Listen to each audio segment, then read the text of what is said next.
Video में मैं आप सभी बच्चों को बीबीएम यूनिवर्सिटी में FYUP semester 3 major paper 4 political science का यानी MJ4 शॉर्ट में आप लोग कह सकते हैं पॉलिटिकल साइंस का सारा इंपॉर्टेंट क्वेश्चन आज की इस वीडियो में बताऊंगा, जिससे पूरा सिलेबस कवर भी हो जाएगा। सारा का सारा इंपॉर्टेंट क्वेश्चन बताऊंगा। तो 75 नंबर का पेपर होगा, 75 में 75 आप लोग ला सकते हैं अगर आप इस वीडियो को देखते हैं और सारे क्वेश्चन अगर आप लोग करके चले जाते हैं जो भी हमने आपको अपने चैनल पे पढ़ाए हुए हैं। तो शेयर करें इस वीडियो को अपने सभी दोस्तों के साथ। वीडियो के लिए ये सवाल हो सकता है कि 5 नंबर पूछे। मैं आपको पहले बता रहा हूँ ये सवाल 5 नंबर पूछे ज्यादा चांसेस है। क्यों? अगर इसमें कुछ एक्स्ट्रा ऐड नहीं करता तो 5 नंबर आएगा, आप कुछ ऐड कर दिए तो भैया 15 नंबर हो सकता है।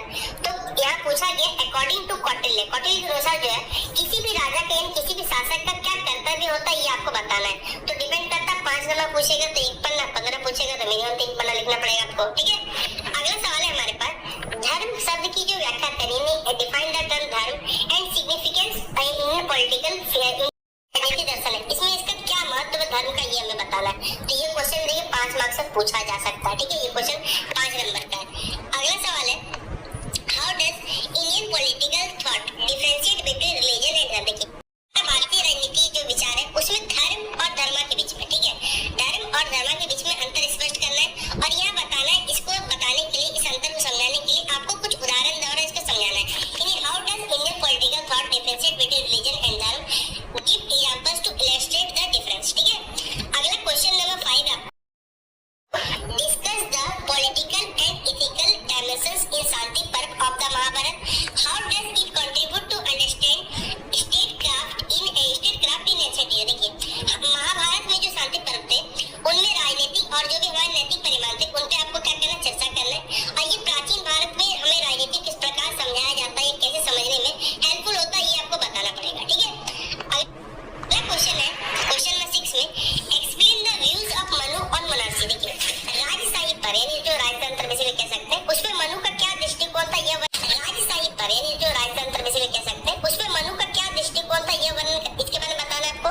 And how did Manu contribute to the conceptualization of monarchial governance in ancient Indian political thought.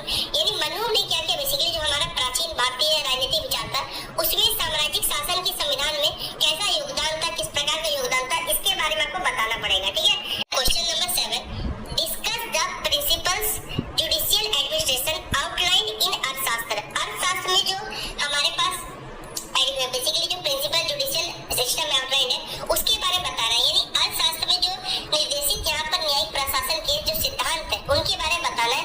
And how did Kautilya invasion the functioning of the legal system and देखिए कौटिल्य ने बेसिकली हमारा जो प्राचीन भारत हो गया उसमें जो कानून प्रणाली मतलब जो लीगल प्रोसेस है हमारे पास उसके बारे में कैसे कार्यों को निर्वहन करना चाहिए, कैसे सोचा, क्या थिंकिंग था वो आपको यहाँ पर बताना पड़ेगा क्वेश्चन नंबर 7 के लिए।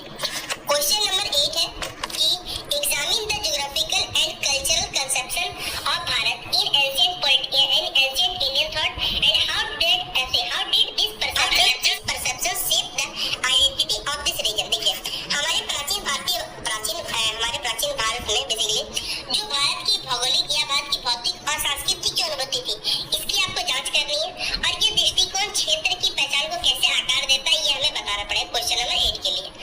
अगला क्वेश्चन है देखिए क्वेश्चन नंबर 8 का तो ये थोड़ा सा 5 नंबर में आ सकता है, चांसेस है। ठीक है, इसका एक पार्ट आ सकता है ये सवाल, लेकिन फिक्स है। क्वेश्चन नंबर 9 यहाँ पर ये सवाल एकदम अच्छा है कि एक्सप्लेन द मेंडल थ्योरी। ठीक है, मेंडल थ्योरी ऑफ कौटिल्य का मंडल सिद्धांत को आपको बताना पड़ेगा। ये सवाल आ सकता है, इतना दूर आ सकता है, 5 नंबर आएगा, पूरा जुड़ जाएगा 15 नंबर आ जाएगा। ठीक है, how did this theory guide the conduct of foreign affairs in India. देखिए यह प्राचीन भारत में जो विदेशी हमारे मामले थे